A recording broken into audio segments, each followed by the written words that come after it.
All right, so this meeting is being recorded, and with that, Dr. David Livingstone Smith.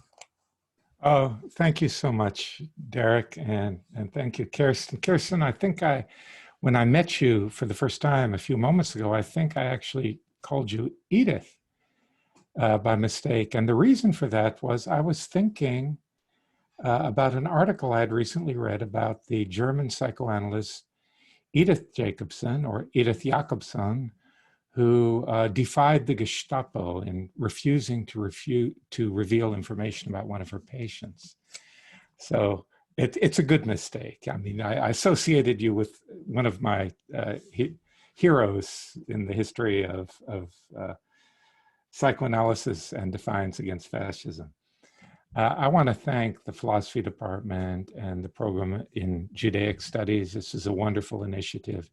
And in particular, give a shout out to Norman Minsky, who supports the Judaic studies program. It's really wonderful and really counterintuitive to discover something like this happening in Maine.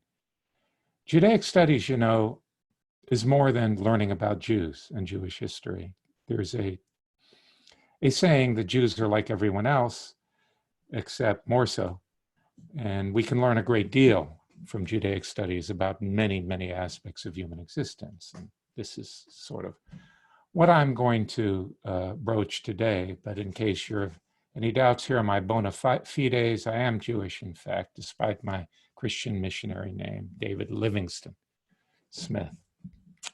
So what I want to do is first read a little bit from my new book on Inhumanity, Dehumanization and How to Resist It, which came out in July.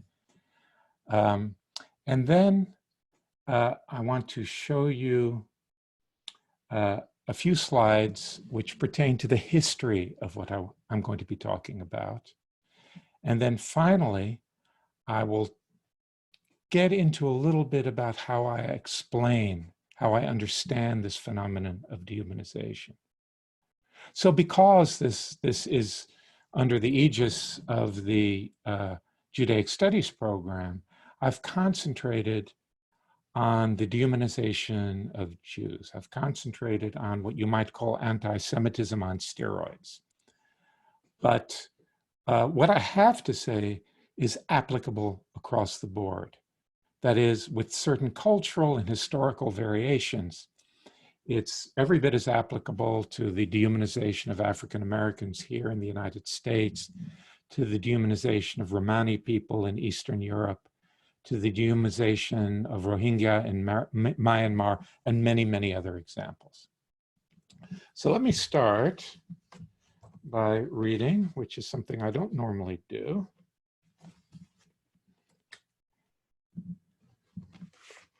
This is from chapter 4 of on Inhumanity, and the chapter is entitled Holocaust.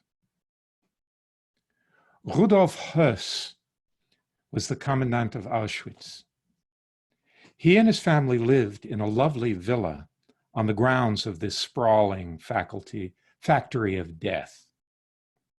One day, Höss's brother-in-law, Fritz Hensel, came to stay with them for several weeks. Decades later, the Israeli historian Tom Segev interviewed Hensel. This is what he wrote, quote, Fritz Hensel asked Höss once what the term Untermensch meant. Untermensch is German for subhuman, and was a term that was used in relation primarily to Jews and also those whom the Nazis considered to be their racial inferiors. So Fritz Hensel asked Höss once what the term Untermensch meant. They sat in the commandant's house in the evening over glasses of wine. Höss sighed. He said, look, you can see for yourself. They are not like you and me. They are different. They look different. They do not behave like human beings. End of quote. The Holocaust is a prime example of dehumanization. Dehumanization of Jews was a central component of the Nazi program. And to date, it represents the most explicit and thoroughly documented example of dehumanization of a whole people. Much of what we can learn from the Holocaust can be applied to other cases of dehumanization too, because dehumanization always conforms to more or less the same pattern. Of course, there are individual variations. The dehumanization of Black people by whites is not the same as the dehumanization of Tutsis by Hutus, which is not the same as the dehumanization of Armenians by Turks. Each of these episodes must be understood against the background of different historical and cultural contexts, in response to different political forces, and each has features that are unique to it. I'm sorry, you may hear my dog barking. Evidently, someone is walking down the road in front of our house. But these differences make their striking similarities all the more significant, suggesting that dehumanizing states of mind are grounded in some very general features of human psychology.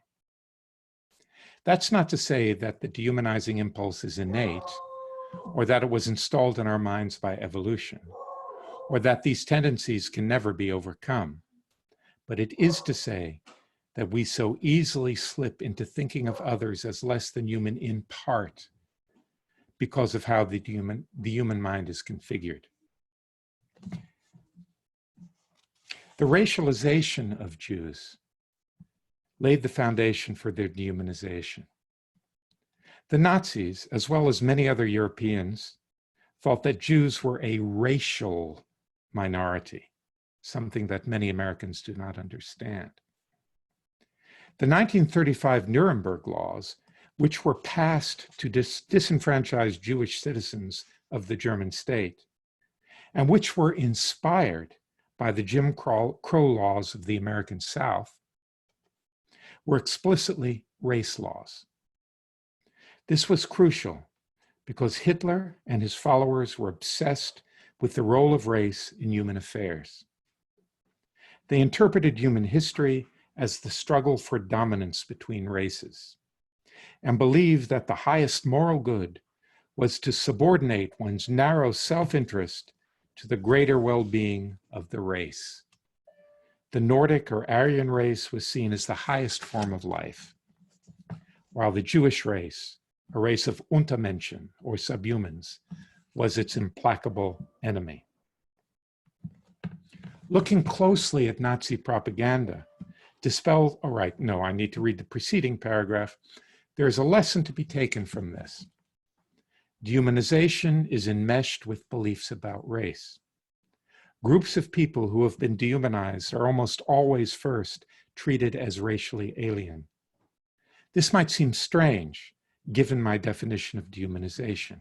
How can it be that members of a race, a human race, are thought to be subhuman?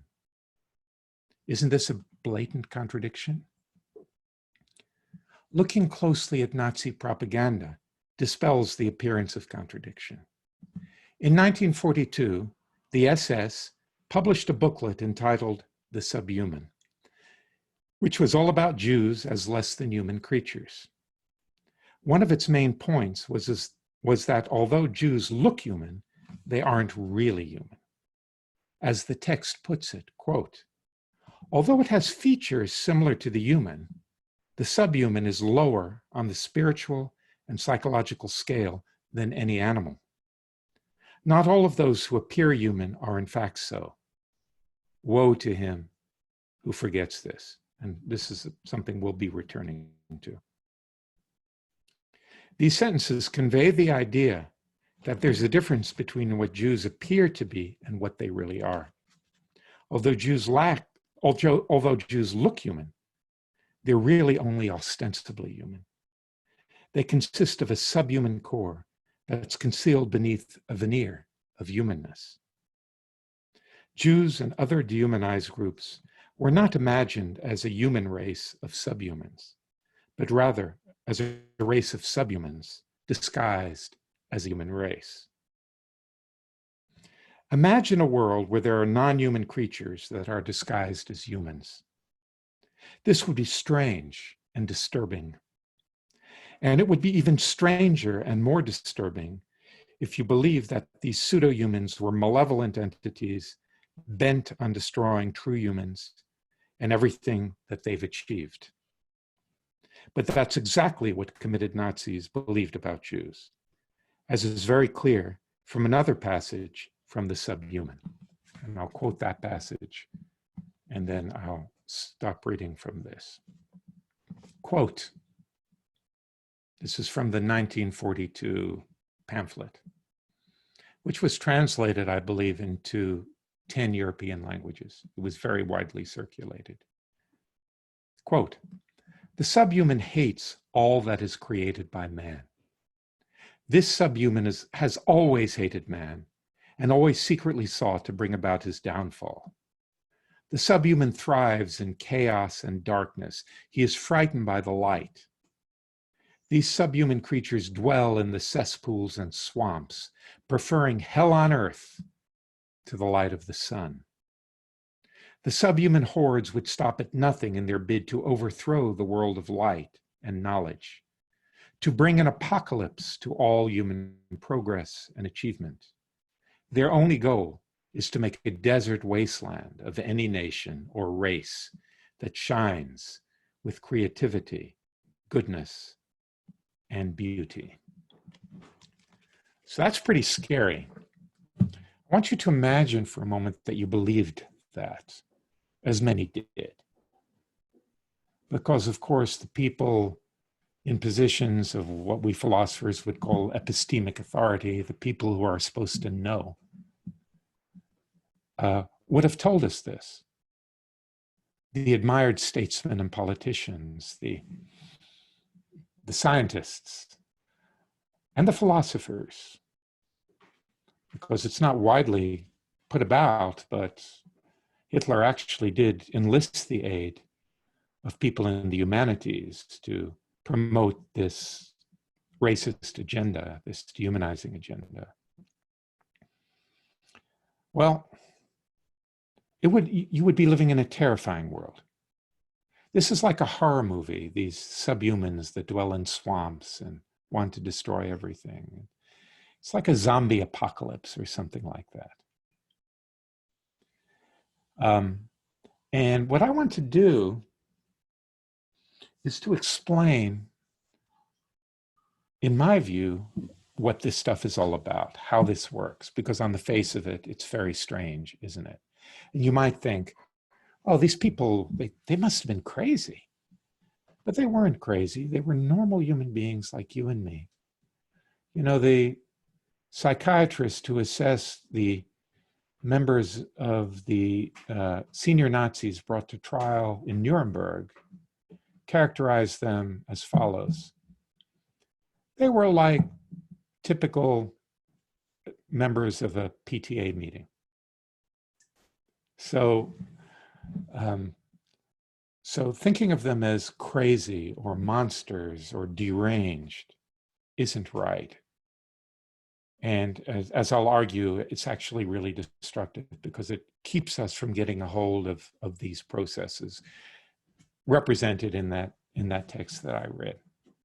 So I want to give you first then, having done this, something of the historical backstory to this characterization of Jews, this characterization of Jews as like something out of horror fiction, malevolent, dangerous, powerful. And then we'll get on to the more theoretical bits, the more explanatory bits, my account of dehumanization that I describe in the book that I just read from, on Inhumanity. So I'm going to try to share my screen.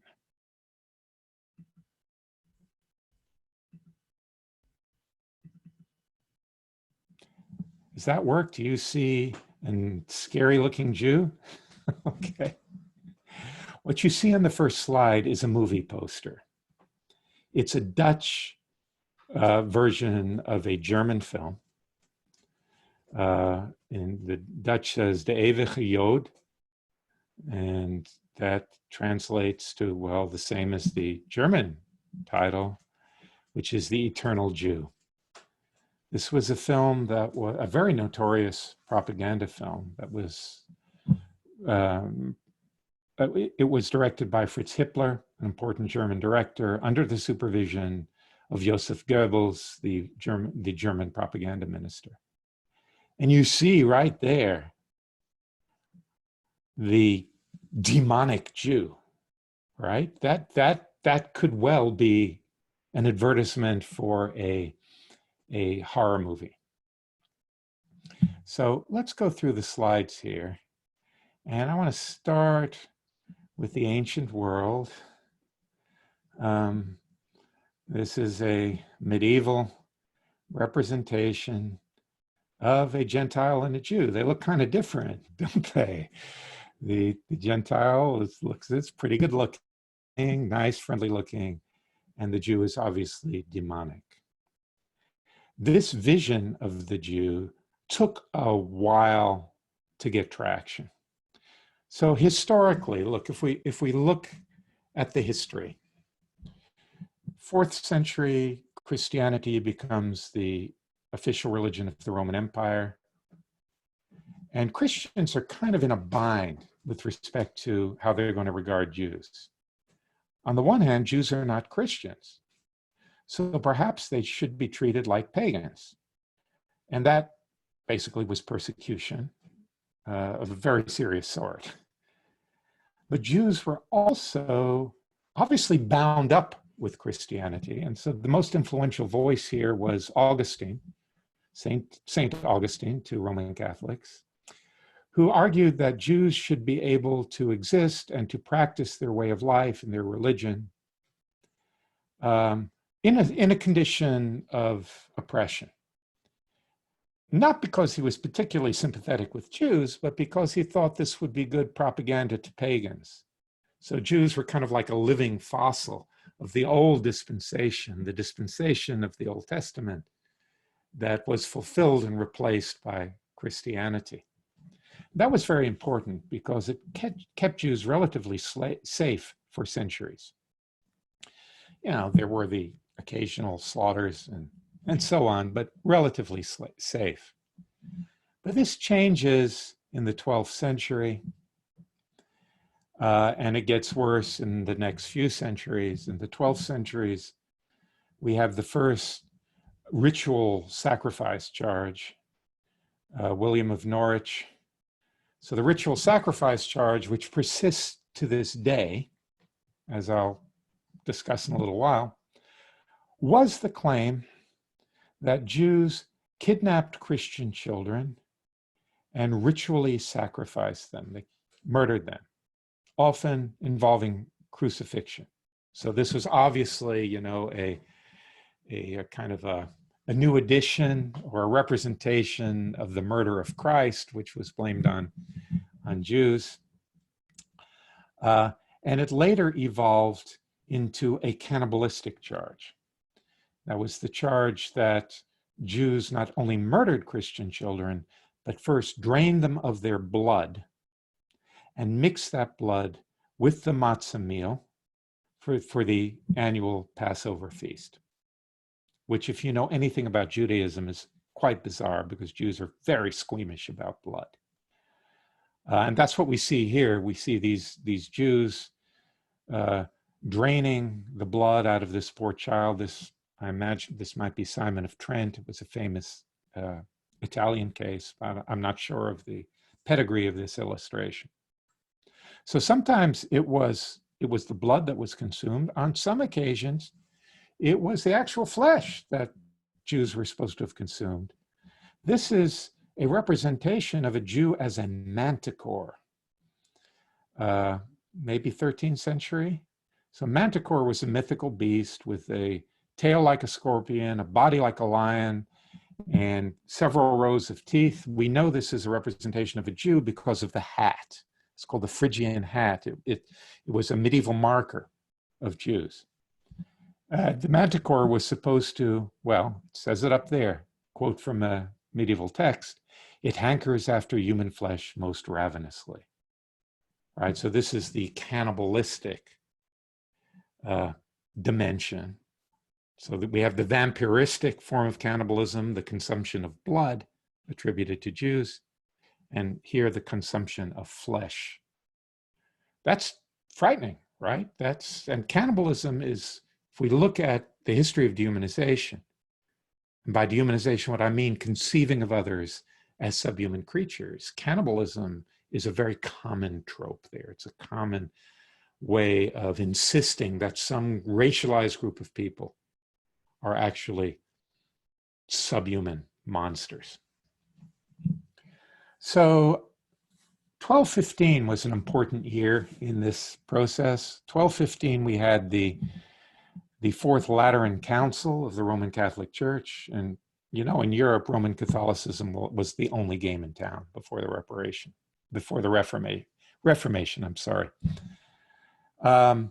And what happened at the Fourth Lateran Council, in addition to some Jim Crow-like laws regulating the lives of Jews, the condition of Jews is getting worse and worse and worse as we go on.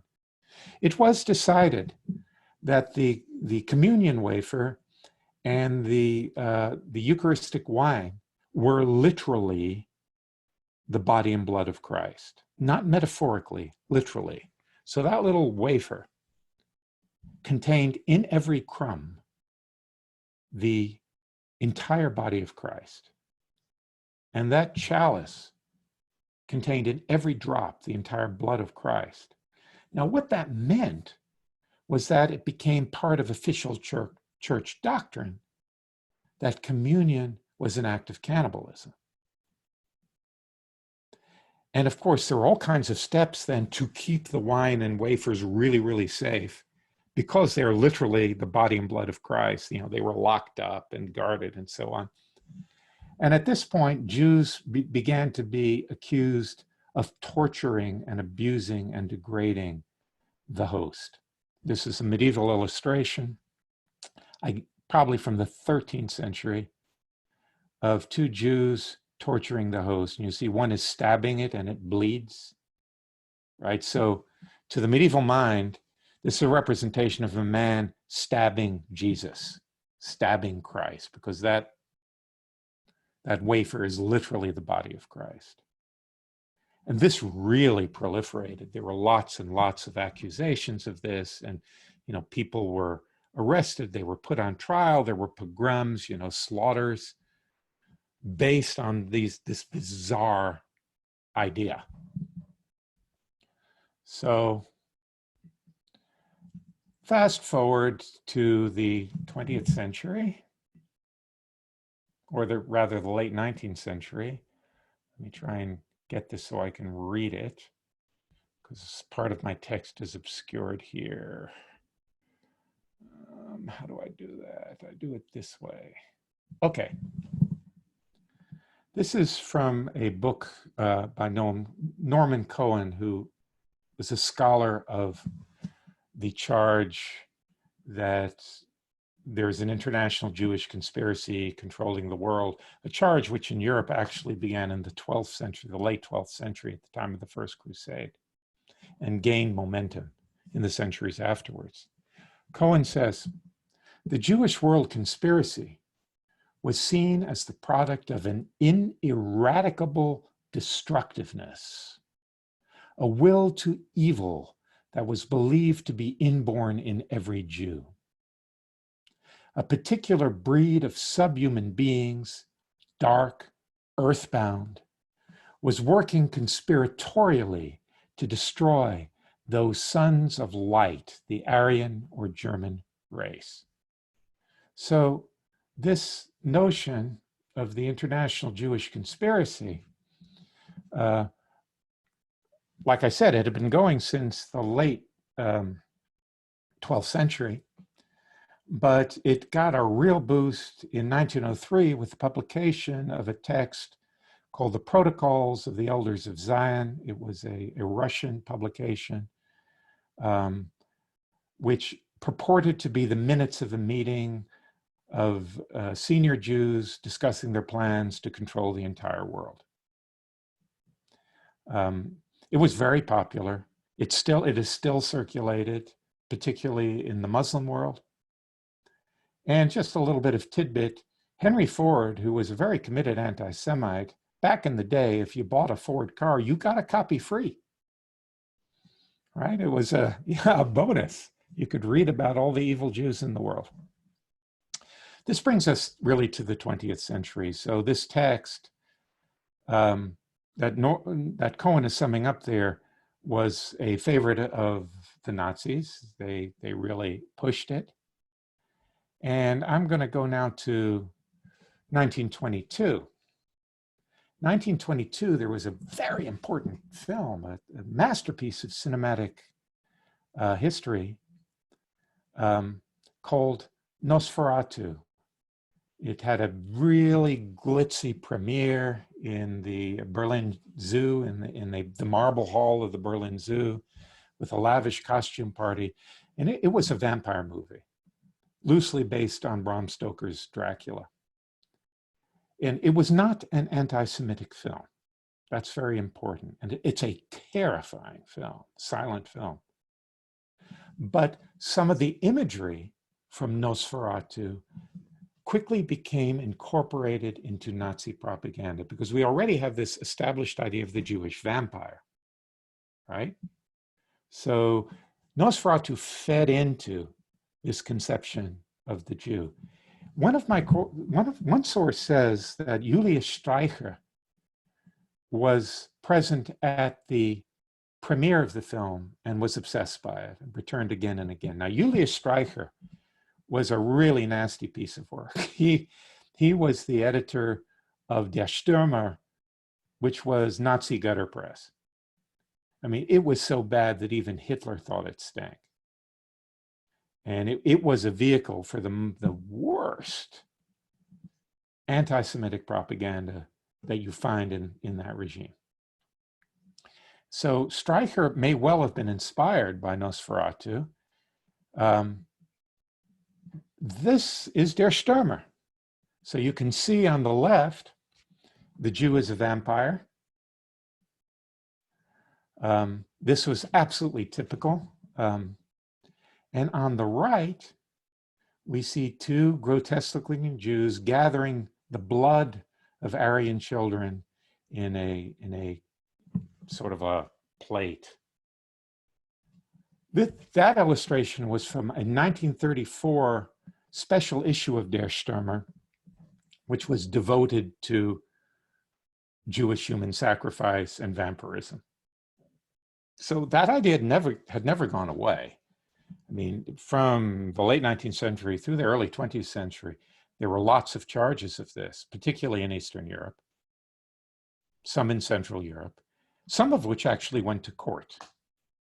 And actually in Eastern Europe, there were charges of Jewish ritual murder well into the 20th century.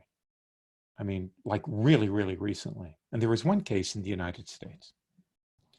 So there we have this same idea in different forms. This is another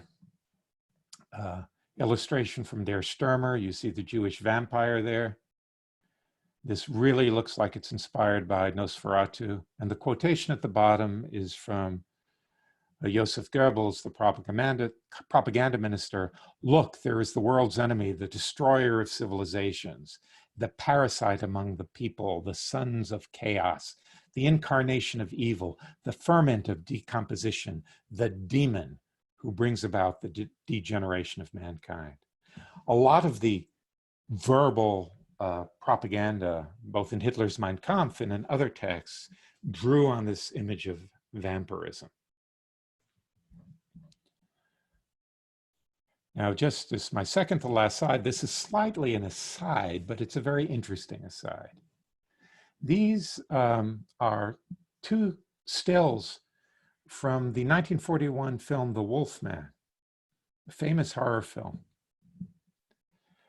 The Wolfman, the screenwriter for The Wolfman, was a Jewish refugee from Germany who came to this country in the 30s.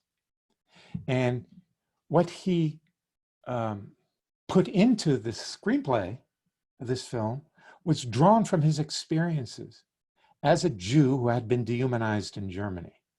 So just as Nazis saw Jews as frightening, monstrous, vicious predators, he kind of illustrates this in the figure of the Wolfman. And one of the hints of this is the fact that the werewolf's hand, when he's in his human form, is marked by a star. That's the illustration on the right. It's a clear allusion to what was going down in Germany, and by this time in Poland and the Baltic states and so on. Now, lest you think this is all in the past, it's not. It's not. So the picture on the right was tweeted, it was retweeted by a British Labour Party activist from a white supremacist site,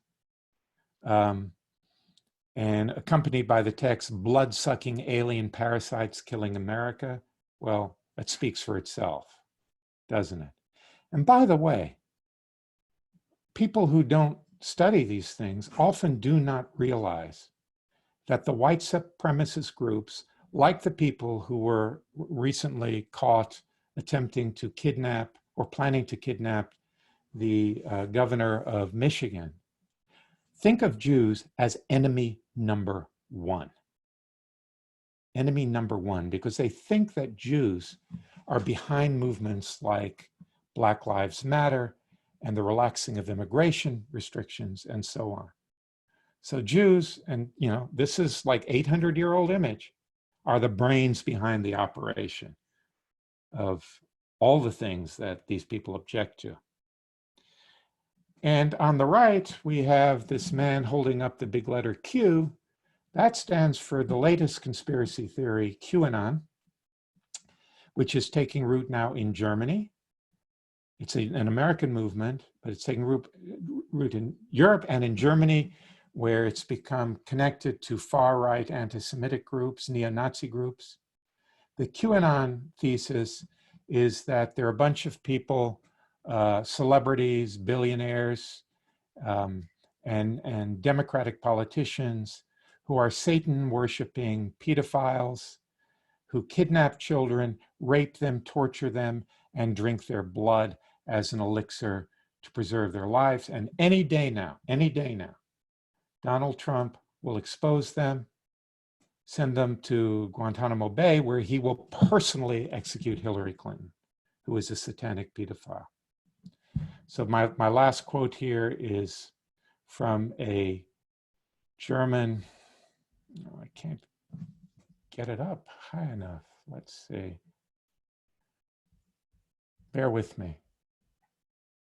I need to, can I move this? That'll help. There we go. Okay. A specialist on neo-Nazi movements in Germany, a German academic, who in an interview for the New York Times said, "The idea of a blood-sucking, rootless light that abuses and even eats children is reminiscent of medieval propaganda about Jews drinking the blood of Christian babies. It's the 21st century version of the blood libel. The idea of a global conspiracy of elites is deeply anti-Semitic. Globalists is code for Jews." So this isn't just a matter of the past, this idea of the demonic Jew, the monstrous Jew. This is something that persists. I'm trying to get my screen fixed here. Bear with me.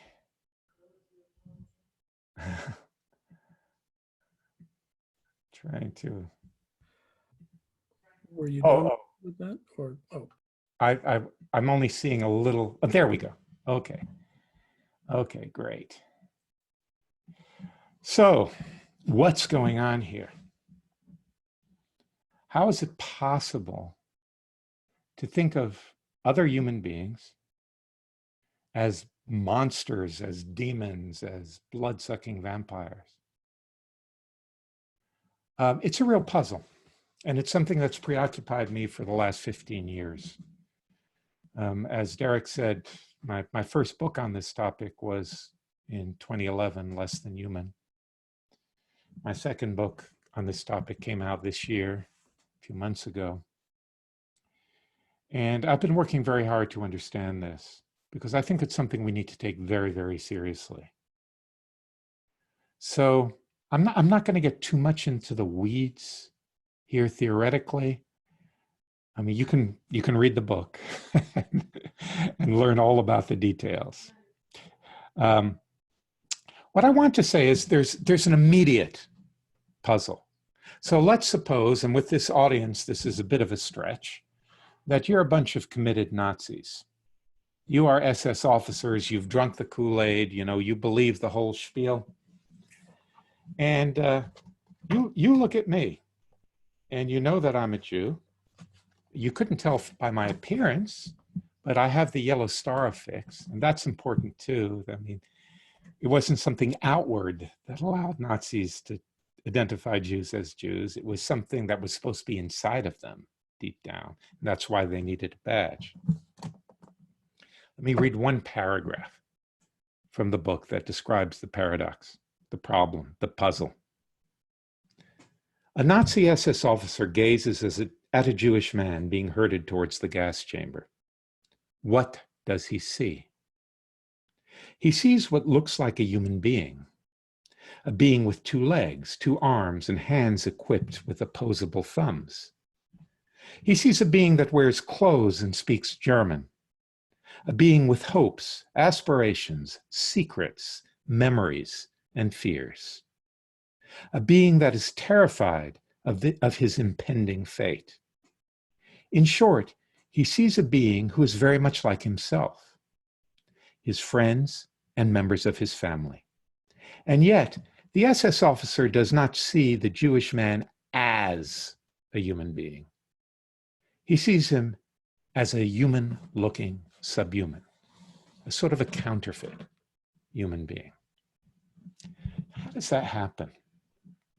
Well, there's a feature of human psychology which makes it possible for this to happen. And it's a feature of human psychology that has been pretty intensively studied by psychologists since the late 1980s, since 1989 to be precise. And it's called psychological essentialism.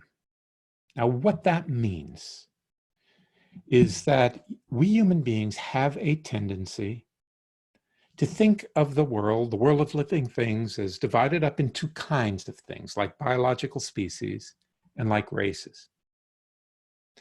And membership in one of these kinds is supposed to be determined by something inside, something unobservable, something that's causally responsible for the appearance and behavior that's typical of members of the kind.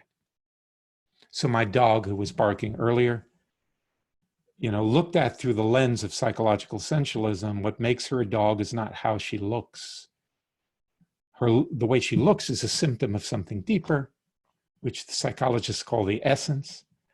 And that essence is responsible for her typically doggy behavior and doggy appearance. Now, scientifically, this makes no sense, or I should say makes little sense. But it is a very deeply rooted psychological disposition. Children display it. We can find it cross-culturally. And that creates a vulnerability in us, because it allows us to entertain the possibility that a being can appear human, but not really be human, because what makes you human is something on the inside. It's what's on the inside that matters. In former centuries, that was associated with the idea of the human soul. Later on, the flesh or the blood or the genome, these are all stand-ins for this essence that it seems we have great difficulty not attributing to others. So remember the illustration of the Jewish man stabbing the sacramental wafer. Well, take yourself back to 1215. You go into for Mass. Well, that doesn't look like Jesus, does it? It looks like a little cookie. That's merely appearance, right? That's merely appearance. The essence of Christ is embodied in the wafer. So that essentialistic thinking allows us to think that essence and appearance can come apart. And what something looks like, what it seems to be, is not what it really is. And that's what allows you, Nazis, to think of me, Jew, as subhuman, despite the fact that I'm visually and behaviorally indistinguishable from your fellow SS officers. Well, not behaviorally, but visually, certainly. Now, if you combine with this the idea of higher and lower, of hierarchy, which I go into quite a bit in the book, because it needs to be understood properly, that some kinds of beings are higher than others, some are lower, and that means that some lives matter, to use the term that's gained currency recently, more than other lives. And you combine that with essentialistic thinking, then you get dehumanization. So you Nazis looking at me, Jew, think that I look human, but on the inside where it counts, I'm not human. On the inside, I'm something else. I'm something subhuman. I'm an Untermensch. I'm something lower than human. Therefore, my life does not matter. And this is the pattern we find across the board in, American dehumanization of Black people, of the dehumanization of Rohingya, the dehumanization of Native Americans, of Roma, of Latinx people, and so on. It's the standard template. Now, how does this happen and why does it happen? It doesn't arise spontaneously from within. It's not like one day it occurs to you that these people are subhuman. And this is a bone I have to pick with the psychological literature on dehumanization, which is almost all the literature is psychological literature, social psychological literature. And that literature just seems to happen, but that's not the case. What happens is that we dehumanize people in response to political and social forces. So dehumanization is a psychological response, let's say, to political forces, to propaganda, to the pronouncements of people in positions of authority, either in one's community, like in the Deep South where I grew up in the 1950s and 60s, where everyone was racist. All the white people dehumanized Black people, all the ones that I came into contact with, apart from my family.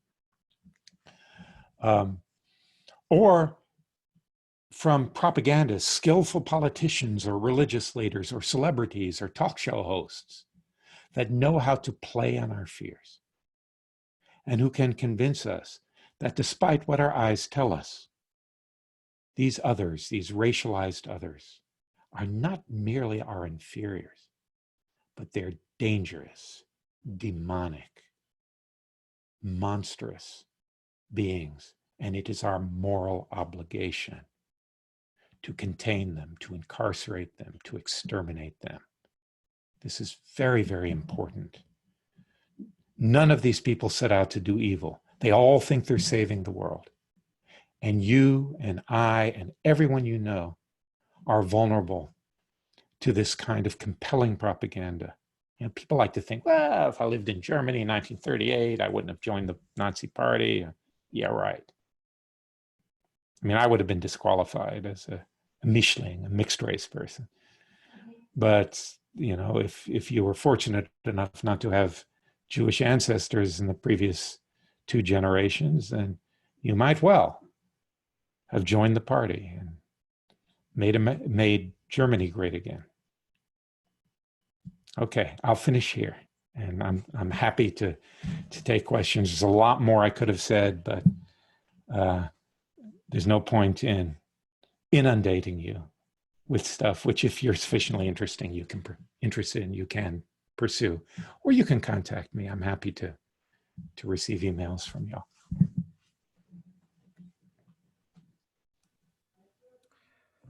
Thank you, David, for that engaging talk on a deeply troubling topic.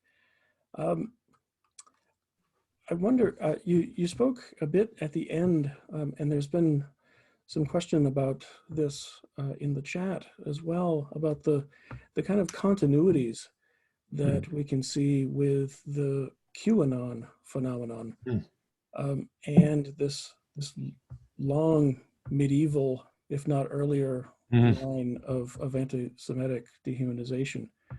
I wonder if you would like to make any additional comments about that, Sure. that moment. Sure, it's really important, actually. Yeah. Particularly as there are QAnon fans that that are running for public office in the United States. There are people who are involved in that movement. And the anti-Semitism isn't all dog whistles. It's not all, you know, references to globalists. There are some very explicit anti-Semitic components to the discourse of at least some of the QAnon activists. I mean, it's weird in a way. My spouse, who is not Jewish, she's Jamaican. Of course, you can be a Jamaican Jew, but she isn't. Is often puzzled by this, like, how has this persisted so long? I mean, it's madness. Now, one of the unfortunate things about dehumanizing ideologies, and this is something I discuss in greater detail in my next book, which has a whole chapter on precisely the question you're asking, the one that will be out next year, is that once they get entrenched, they're very difficult to get rid of. They have this remarkable inertia, persistence, and they might seem to disappear, only to become reanimated when social circumstances, when the social ecology changes a little bit. Like pandemics are really bad news for this sort of stuff. There's a whole history. You get a pandemic and you get versions of this, starting with the bubonic plague of 1348. So these ideas haven't been entirely latent, because white supremacist groups, the second Ku Klux Klan, which was founded, there were 3 Ku Klux Klans, many people don't know this. Second one was founded in 1916. It had Jews at the top of the agenda of bad people, right? And ideas like this were circulated amongst that group. So it's had a quiet kind of under the radar persistence in the West, more overt in the Middle East and in Eastern Europe. But as circumstances change, these things come back to life. This is what happened with Nazism. They get ignited. They get reignited. They come to life like a bacillus that's been in the permafrost, and now with climate change, the permafrost is melting and these bacilli come out to endanger us. So, you know, sadly, that's the story. And sometimes it's quite remarkable. So if I can just add a little bit of historical detail here. The big bubonic plague pandemic of the 14th century, it's well known. It was blamed on Jews. Jews were poisoning the wells and the air. And they were in this massive, allegedly this massive terrorist conspiracy with Muslims to destroy Christianity. That's kind of QAnon-ish. But it led to terrible bloodshed. It led to what I call the First Holocaust, where there were pogroms throughout Germany and northern France. Whole communities were destroyed. Many Jews took their own lives in an act of martyrdom. And first they would kill their members of their family. The men would kill the members of their family and then kill themselves, rather than fall in the hands of these people. And those who survived went east, which meant, of course, that when the Nazis invaded Poland in 1939, centuries later, there were loads of Jews there, right? That was the residue of those who had escaped the first Holocaust of the 14th century. Now, here's an interesting thing. That first Holocaust was uneven. That is, some cities, some Jewish communities entirely escaped, and others were utterly destroyed. Fast forward to the 20th century, there's a fascinating study of deportations of Jews, of German Jews, and the geographical origins of letters, anti-Semitic letters to Der Stürmer. And what the scholars found was the deportations were most intense in the very places that in the 14th century, Jewish communities had been exterminated. And the letters to Der Stürmer, the anti-Semitic letters, also tended to come from these places. So despite an interval of centuries in which there weren't many Jews right in these places. I mean, in Germany as a whole, it was less than half of 1% by the time Hitler came to power. These ideologies had persisted. They were baked in. They were deeply rooted. And that's really a problem. And what that means is we have to be constantly on guard against these very toxic, not only anti-Semitic ideologies, anti-Black ideologies, anti-Roma ideologies. They're so entrenched in sort of the foundations of European civilization and its extensions in the Americas. Thank you.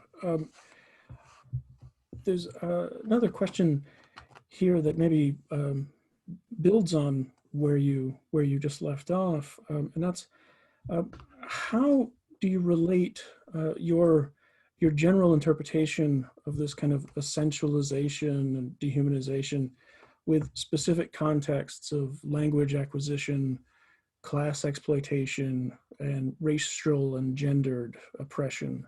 Yeah. So I'm a big fan of making distinctions. Dehumanization, in my view, is intimately tied to race and racism. And just by the way, I think that racism is built into the very concept of race. I think that the very concept of race is a toxic concept. But that's, it's not a popular idea. It's one of my weird commitments. And you can neglect it for the purpose of what I'm going to say. So groups of people who are dehumanized are almost always racialized first. I say almost always because nothing is always in the real world. And the sort of the template for racism is very similar to the template, the cognitive, the conceptual template for dehumanization. And both involve essentializing of the same sort. That's why I call dehumanization racism on steroids. Now, I think that there are all sorts of other nearby phenomena,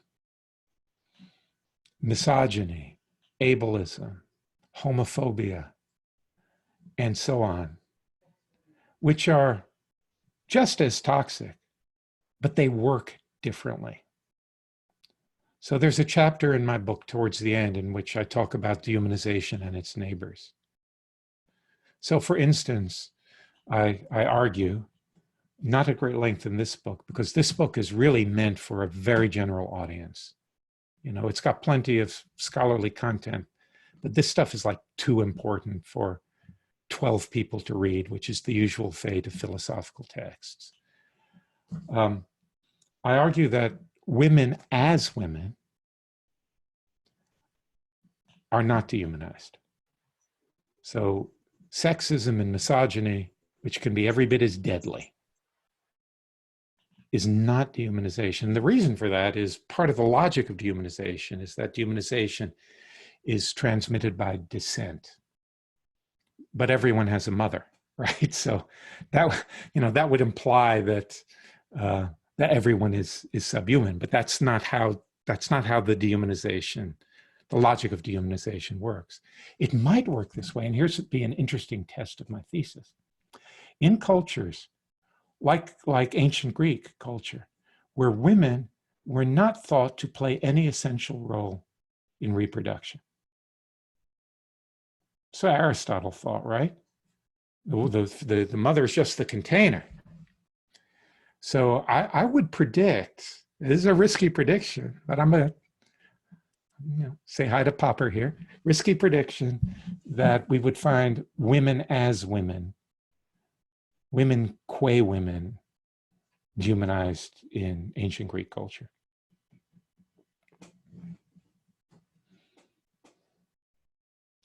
So the reason I want to make these distinctions is because we need to work against all these things. And we can't work against them effectively if we don't know how they work. And so if it's misleading to lump them all together. Okay, thank you. There are a number of questions in the chat, and this is maybe predictable, asking, well, what about the how we resist it part? Yeah. Yeah. Subtitle of my book.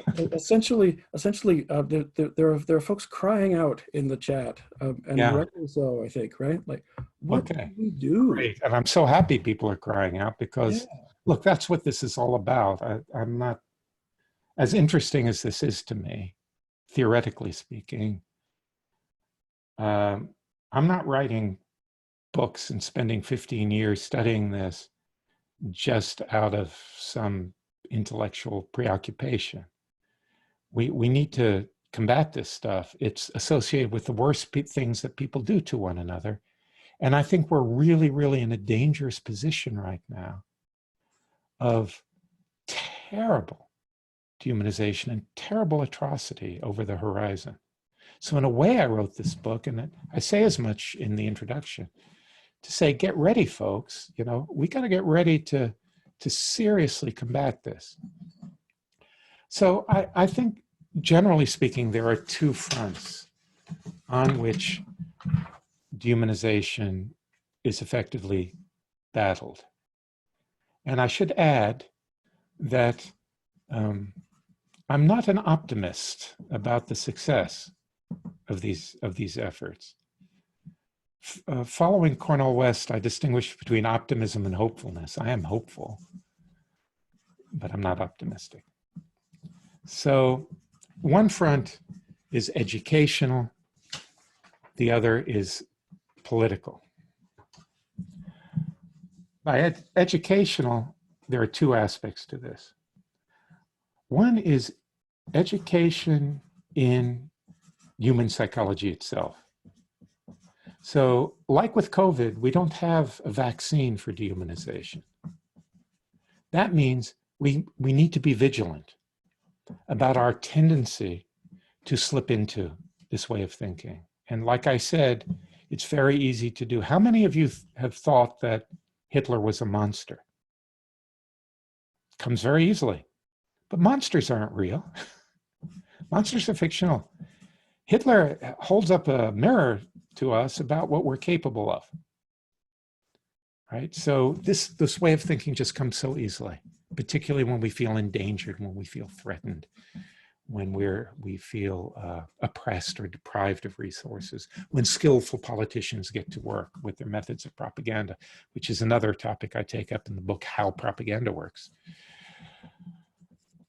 So in order to be vigilant, it's important to know enough about ourselves to know, first of all, that we're vulnerable, and to get a sense of what about us that makes us vulnerable to these forces.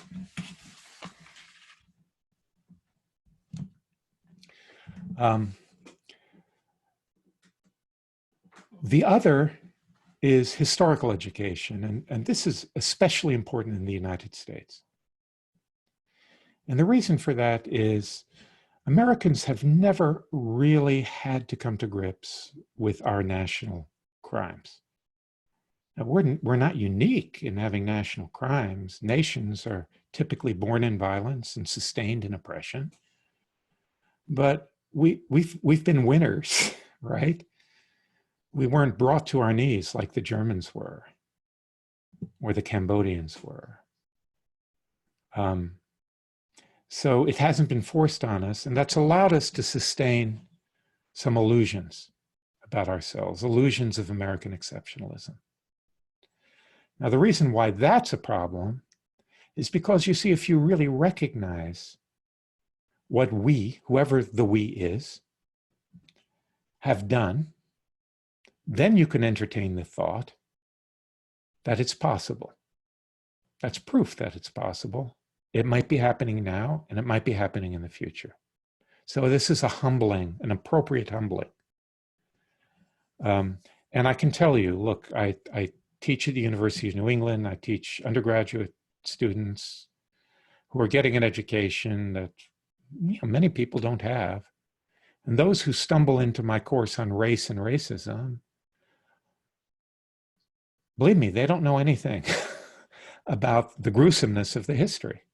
They really don't. They have a cartoon version. And the feedback I get most from them is, I'm so angry I was never taught these things. So that's the educational side. The other side is more outward looking into the world. It's voting. It's protecting institutions that may protect us. A free press, freedom of speech, a free judiciary. But of course, that's not magic, because all of those institutions can be exploited by dehumanizers. We know that from the Third Reich.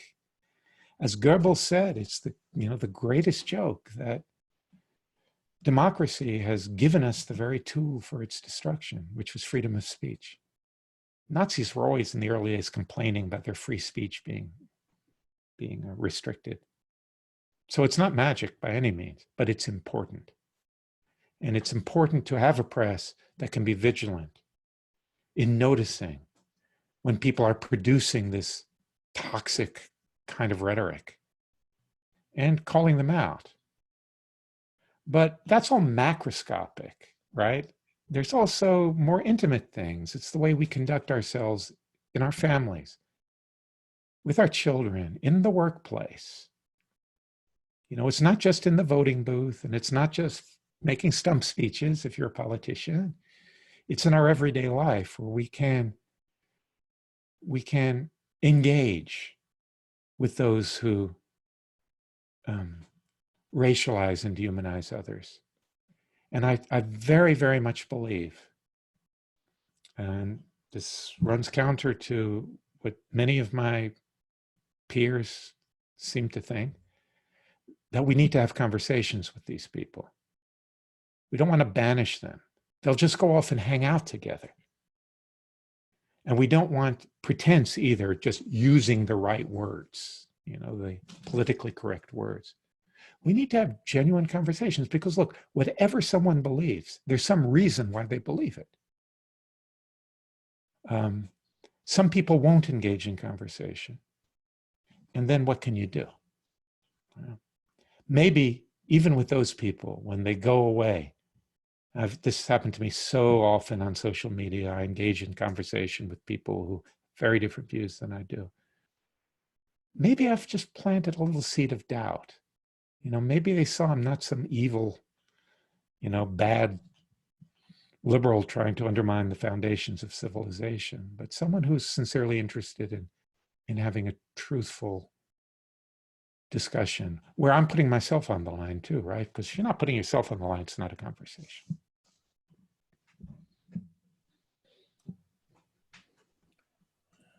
Thank you. You're welcome. Yeah. I wish I had better answers to that question. Well, I think you quite rightly point to how there is no magic solution to problems that are this complex and this multifaceted.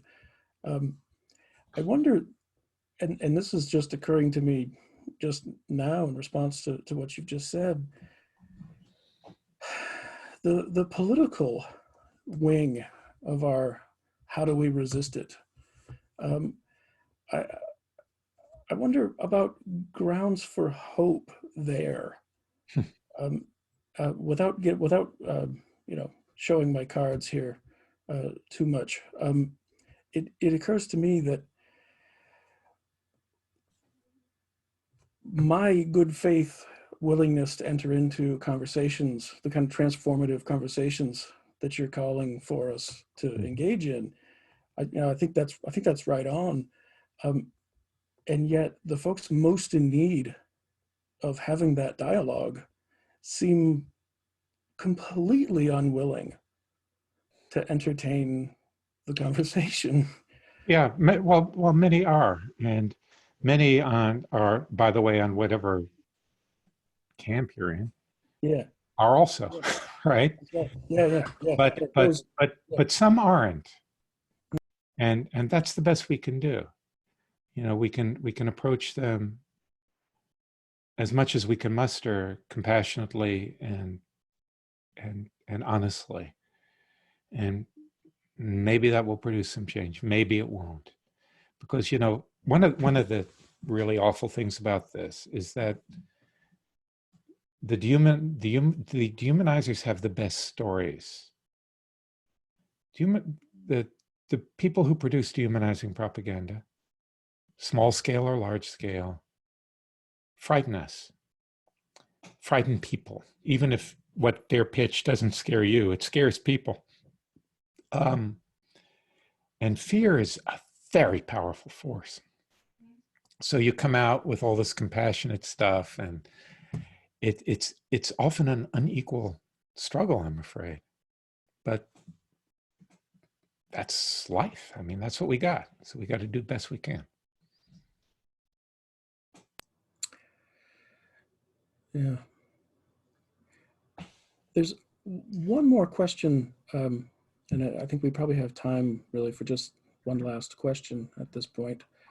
And that's, I wonder if you could speak to the idea that in addition to the true believers, right, the kind of the active, enthusiastic, you know, Nazi, right, Yeah. the full-fledged dehumanizer, what about the folks who go along or don't make an effort to Yeah. use in any serious way? Yeah. Yeah.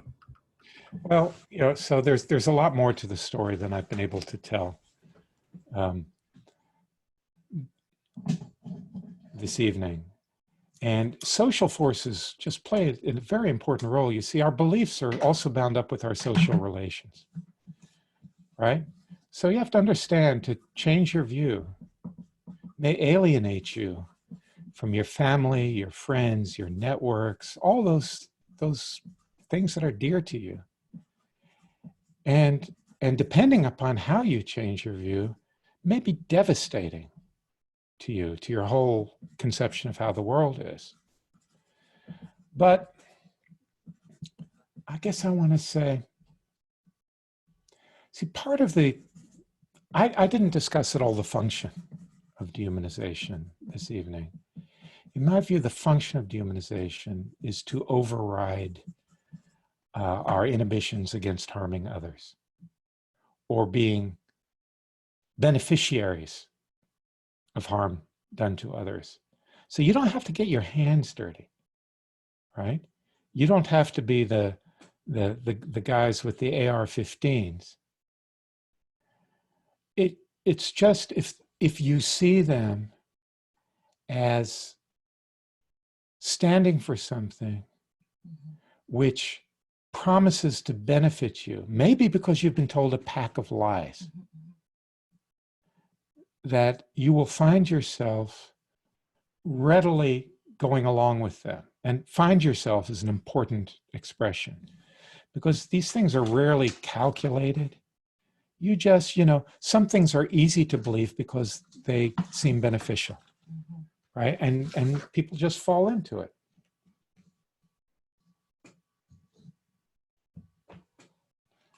So one of the things I think is really important and happens too often for those of us, if I can come back to what you were asking me before, who want to combat dehumanization and the precursors of dehumanization, such as racism, is I think we need to publicly disidentify ourselves with those who purport to speak for us, right? So you don't even have to say they're wrong. When people say, I'm standing up for my people, the white people, I say, oh, okay, you stand up for it, but I'm off the bus. You don't speak for me, right? Because you can get an illusion of, you can be complicit in an illusion of uniformity there, which it's easy to puncture. Look, before we finish, can I read one paragraph, which pertains to the Absolutely. your desire for hope. This is actually it's 2 paragraphs right at the end of the very first chapter of the book.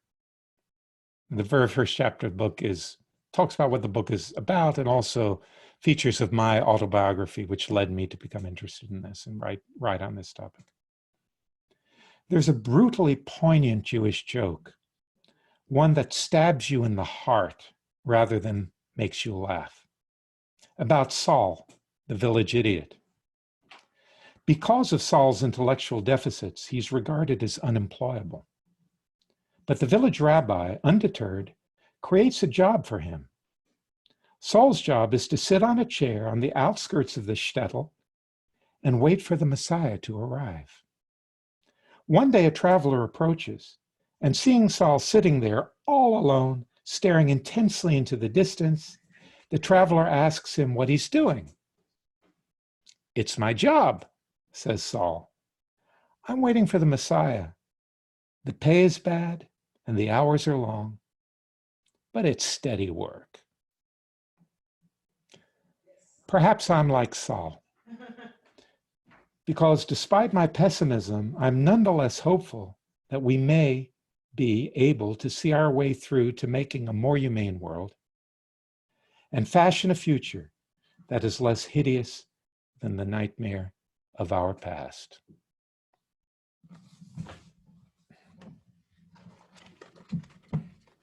Thank you, Professor Smith, for that wonderful talk and for our discussion. Thank you to everyone for being here. And I think with that, unfortunately, our time is up. And good night. Good night, and thank you all for coming out. Thanks. Bye. My wife. Yes.